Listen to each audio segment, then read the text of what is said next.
Okay guys, so you saw my 10-year-old nephew's review of episode 1. Now I'm going to give you my review of episode 1. Now, first of all, the most important thing in any film or any book or TV show or something like that is the story. Now, the story for episode 1, despite the political intrigue, it was very good.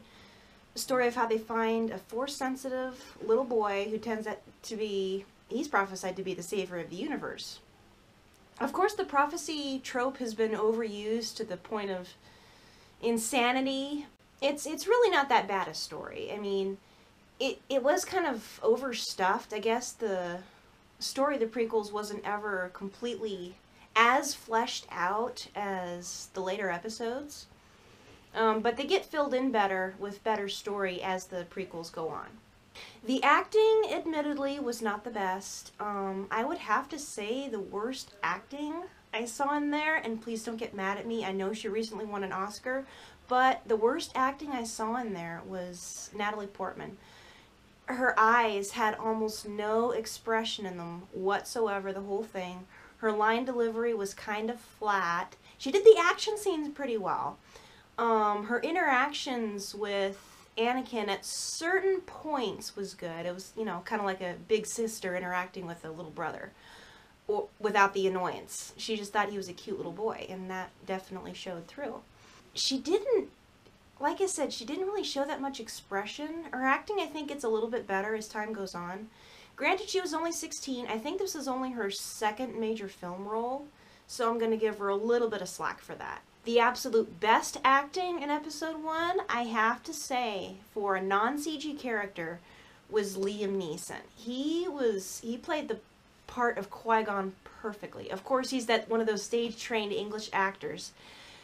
Even though the dialogue wasn't totally, you know, up to snuff, he did the best he could with it, and he did very, very well. I especially liked Qui-Gon's interaction with Anakin. I mean, that was you really got a sense of the mentorship between them there. And it was so sad that he had to be killed off at the end of the movie. Spoiler alert. Music, of course, as always, John Williams, A+, especially the theme, Duel of the Fates. That thing got so overused in fan films for the next 4 years that I almost got tired of hearing it. But in context with that amazing duel, it still rocks. Filmmaking style is, you know, it's classic George Lucas. It does have a different feel because it was filmed differently than 4, 5, and 6, but it's not necessarily a bad thing. It's just a product of the time. Another film that has a similar feel to it as far as look goes is the 1998 remake of Lost in Space. Favorite character in episode 1, it had to be probably Qui-Gon, because I love his quietness, his soft-spokenness. He's just a great character. Again, so sad that he had to be killed. Second favorite was probably Anakin's mom, Shmi. She was totally believable as a mom of a little boy. But the fact that she loved him so much that she was willing to let him go so he could have a better future, that was... I'm not a mom, but I am an auntie, and I just love my niece and nephews to death, and I can't even imagine giving them up to give them a better future, but I really love Shmi. Funniest moment in episode 1 has to be Jar Jar. I know Jar Jar gets a lot of flack, but honestly, he's a funny character. He was based off of Buster Keaton, and his slapstick antics are so funny. Admittedly, his high-pitched voice does get annoying sometimes, but I honestly don't think he's, you know, the spawn of evil or annoyance that everyone's making him out to be. I mean, chill out, guys. SpongeBob is way more annoying than Jar Jar. Saddest moment in the whole movie is still Anakin leaving his mom. I think the acting in that scene was some of the best in the whole movie. Not the best, but some of the best. The concern that Qui-Gon has for Shmi is... he knows she has to give up her only child, the only family that she has. The reluctance, first of all, the excitement of Anakin leaving the life of a slave behind, and the reluctance and the sadness of leaving his mom. He's absolutely determined to come back to her. That's why he promises, and that's what makes it so heartbreaking, is in episode 2 she dies, and that's just, ugh, it made me cry again. Usually it only makes me a little bit misty-eyed, but I honestly cried this time. Maybe it was because I was watching with my nephew, but anyway, that, ugh, saddest moment in the whole thing. Another sad moment, of course, is when Qui-Gon dies. Poor Obi-Wan. I mean, you know it had to happen, but it kind of sucks that they introduced this brand new character that was awesome, and they killed him off before the end. It had to happen, but it was still sad.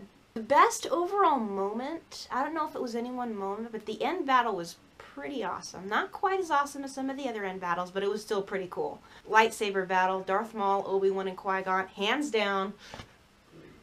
That was probably the most awesome moment in the whole episode. The best track of music, like I said, was John Williams' Duel of the Fates. Like I said, it got overused, but it was really, really good.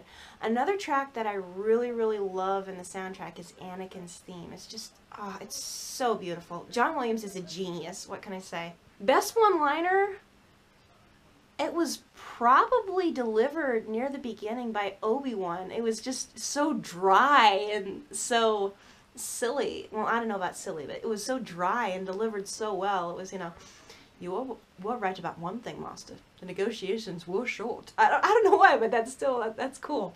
I like that line. Plot holes in episode 1, I'm not really sure about. Of course, the midi-chlorians, people weren't happy about that, but I don't really have a problem with it. We'll see what happens with the midi-chlorians in episode 7. Things I didn't like about the movie, unfortunately the effects haven't aged that well, I'm sorry to say. Especially anything that, the vehicles, some of the long distance animals, they've still got that plastic looking finish, and some of the sequences just don't look real. The battle droids, I hate to say it, most scenes with them don't look real. Like I said, it hasn't aged terribly well. Granted, it was 16 years ago, but still not very good. And the dialogue, it was kind of flat.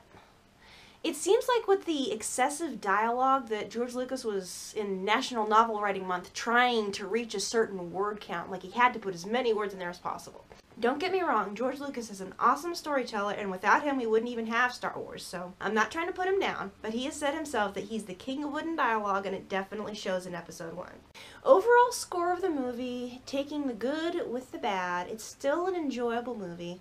On a scale of 1 to 10, I would probably give it about a 7. Better than about, 80% of the movies out there, but still not quite up to par with the greatness we've come to expect from Star Wars. But that is the review I've given of Star Wars Episode 1, Phantom Menace. I really enjoyed watching it again, especially with my nephew. Stay tuned for my review tomorrow of Episode 2, Attack of the Clones, and little mini reviews of each episode of Season 1 of the Clone Wars. So, I'll see you all tomorrow, and don't forget, there's only 10 days until Episode 7. Ooh, excited! Anyway, until next time, this is the Clumsy Jedi signing off. Bye, guys!